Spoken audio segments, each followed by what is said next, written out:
নমস্কার বন্ধুরা, তো কেমন আছেন সবাই? আশা করছি আপনারা সকলে সুস্থ আছেন, ভালো আছেন। টাইটেল আর থাম্বনেল দেখে আপনারা বুঝতেই পেরেছেন যে কী নিয়ে আজকের আমাদের ভিডিও।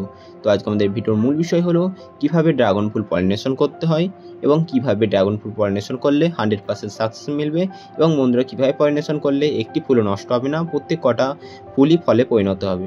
তো বন্ধুরা ভিডিওটি খুবই গুরুত্বপূর্ণ হতে চলেছে।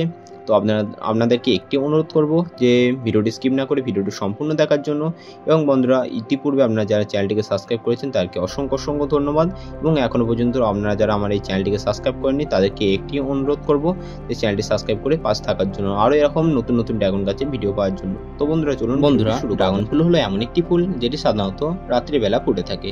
তো এই ফুলটি সাধারণত 8:30 থেকে 9টার ভিতরে ফুটে যায় এবং বন্ধুরা পরের দিন সকাল হতে না হতেই সেটি আবার পুনরায় নেতিয়ে পড়ে। তো বন্ধুরা এই রাত্রেবেলায় আপনাকে ফুলটিকে পলিনেশন করতে হবে। তো বন্ধুরা চলুন জেনে নিই যে এই ফুলকে আপনারা কিভাবে পলিনেশন করবেন। তো বন্ধুরা পলিনেশন করার জন্য আপনারা একটি সবার প্রথমে কাটি নিতে পারেন, তাতে কিছুটা পরিমাণে তুলো জড়িয়ে আপনারা এই পদ্ধতিতেও করতে পারেন, বা আপনারা হাতের সাহায্যও করতে পারেন, বা আপনারা একটি তুলি নেবেন, তুলির সাহায্যে আপনারা এই কাজটি করতে পারেন। তো আমি এইটি কাটি নিয়েছি, তাতে একটু তুলো জড়িয়ে এই কাজটি আপনারা যে ফুলের নিচের দিকে দেখছেন সেটি হলো পুংকেশর বা পুরুষ অংশ, এবং উপরে যেটি উঠে আছে সেটি হলো গর্ভকেশর বা স্ত্রী অংশ।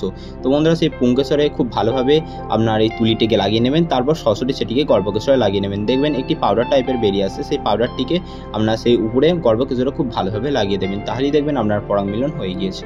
তো বন্ধুরা আপনারা পলিনেশন করার সময় একটু খেয়াল রাখবেন যাতে এই পাউডার টাইপের আছে সেই গর্ভকেশরের ভিতরে কিছুটা প্রবেশ করে, তাহলে আপনার যে ফুলটি আছে সেটি 100% পলিনেশন হয়ে যাবে।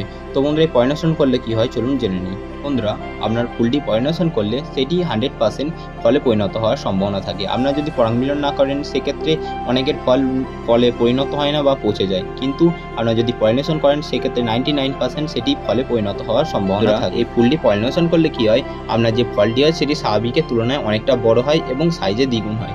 তো পলিনেশন করলে কি হবে, আপনার একটি যদি পলিনেশন করা না ফল থাকে সেক্ষেত্রে দেখবেন সেটি যথেষ্ট ছোট হয়েছে, এবং বন্ধুরা যদি পলিনেশন করা থাকে সেক্ষেত্রে দেখবেন আপনার যে ফলটি আছে সেটির সাইজ তার থেকে দ্বিগুণ হয়েছে। তো বন্ধুরা আমি যেভাবে বললাম সেভাবে যদি আপনারা পলিনেশন করেন সেক্ষেত্রে দেখবেন আপনার সবকটি ফুল ফলে পরিণত হবে এবং একটি ফুলও নষ্ট হবে না বা একটি ফলও নষ্ট হবে না। তো বন্ধুরা এই ছিল আজকের ভিডিও।